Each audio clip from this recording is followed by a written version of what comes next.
বন্ধুরা, খেয়াল করবেন, প্রত্যেক সফল ব্যক্তিদের জীবনেই তাদের সফলতার পেছনে যে গল্প, তাদের সফলতা এসেছিল কোনো না কোনো কাজে অনেক দক্ষতা থেকে। এই দক্ষতা হলো স্কিল, অর্থাৎ একটা কাজকে বারবার করবে অল্প সময়ে, অনেক সূক্ষ্মভাবে, কাজটাতে কোনো ভুল থাকবে না। এরকম কাজটাকে সে বারবার অন্যান্য মানুষের তুলনায়, বাকিদের তুলনায় অনেক দ্রুত তারা এই কাজটাকে সম্পন্ন করবে। কোনো কাজকে সাধারণ মানুষদের তুলনায় এমনভাবে করা যেন কাজটাকে অনেক দ্রুত করা যায় এবং নির্ভুলভাবে কাজটা সম্পন্ন হয়। এটাই হলো দক্ষতা। এখন এই দক্ষতা আসে অভিজ্ঞতা থেকে, স্কিল আসে এক্সপেরিয়েন্স থেকে। এই যে অভিজ্ঞতা, এক্সপেরিয়েন্স, এই বিষয়টা নিয়ে আমরা একটু কথা বলি। অভিজ্ঞতা হলো কোনো কাজ করার সময় একবার ব্যর্থ হলাম, আরেকবার করতে সময় ব্যর্থ হলাম, তো কেন ব্যর্থ হলাম, কোথায় কি সমস্যার কারণে কাজটাতে আমরা ব্যর্থ হয়েছি, এই ব্যর্থতা খুঁজে বের করা, এই পিন পয়েন্ট ইরোটাকে খুঁজে বের করাই হলো অভিজ্ঞতা, এক্সপেরিয়েন্স। অর্থাৎ আমরা অভিজ্ঞ কাকে বলি? যিনি একটা কাজ অবশ্যই এর আগে করেছেন, তাকে আমরা বলি যে তার অভিজ্ঞতা আছেন, তিনি অভিজ্ঞ এই ব্যাপারে, এই বিষয়ে। তাহলে এই দক্ষতা আসে অভিজ্ঞতা থেকে। এবং অভিজ্ঞতা কোথা থেকে আসে এটা একটু বোঝেন। অভিজ্ঞতা আসে ব্যর্থতা থেকে। একটা কাজ করতে গেলে যখন একটা কাজে ব্যর্থ হবেন, তখন সেখানে আপনার অভিজ্ঞতা তৈরি হবে।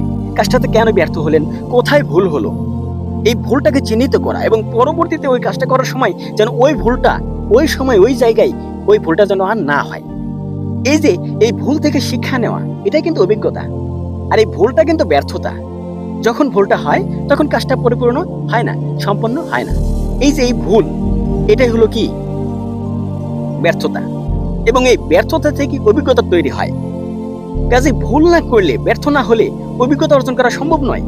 তাহলে আমরা যদি এই বিষয়টাকে নিয়ে অ্যানালাইসিস করি, তাহলে দেখুন, সফলতা আসে দক্ষতা থেকে, দক্ষতা আসে অভিজ্ঞতা থেকে, অভিজ্ঞতা আসে ব্যর্থতা থেকে।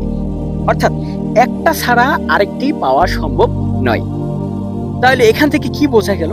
যে আপনাকে সফল হতে হলে অবশ্যই জীবনে ব্যর্থ হতে হবে। ব্যর্থতা ছাড়া কখনোই সফলতা পাওয়া সম্ভব নয়। ব্যর্থতা হলো সফলতার প্রথম ধাপ। ব্যর্থতা থেকে আপনাকে অভিজ্ঞতা অর্জন করতে হবে এবং এই অভিজ্ঞতা থেকে আপনাকে দক্ষতা অর্জন করতে হবে এবং এই দক্ষতাকে কাজে লাগিয়ে আপনাকে অনেক চেষ্টা করে সফল হতে হবে।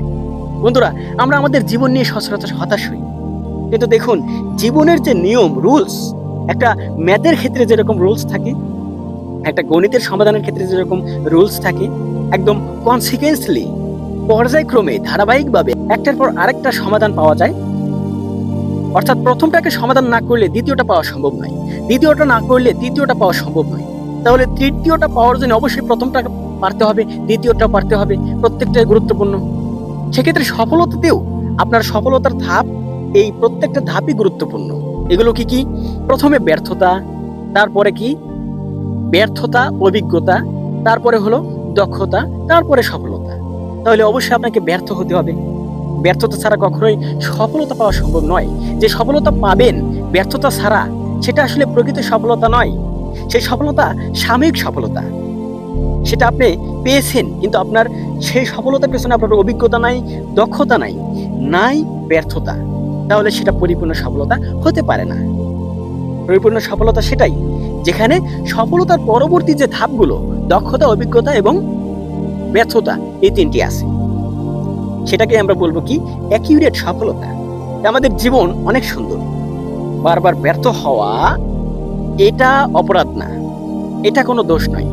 কিন্তু দোষ সেটাই যে ব্যর্থ হওয়ার পরেও সেই ব্যর্থতা থেকে শিক্ষা নেওয়া। ব্যর্থতা থেকে শিক্ষা নিতে পারলে সেটা অভিজ্ঞতায় পরিণত হবে এবং তারপর আমরা একে একে পরবর্তী ধাপগুলো উত্তীর্ণ হয়ে সফলতার ধাপে পৌঁছাতে পারবো ইনশাআল্লাহ।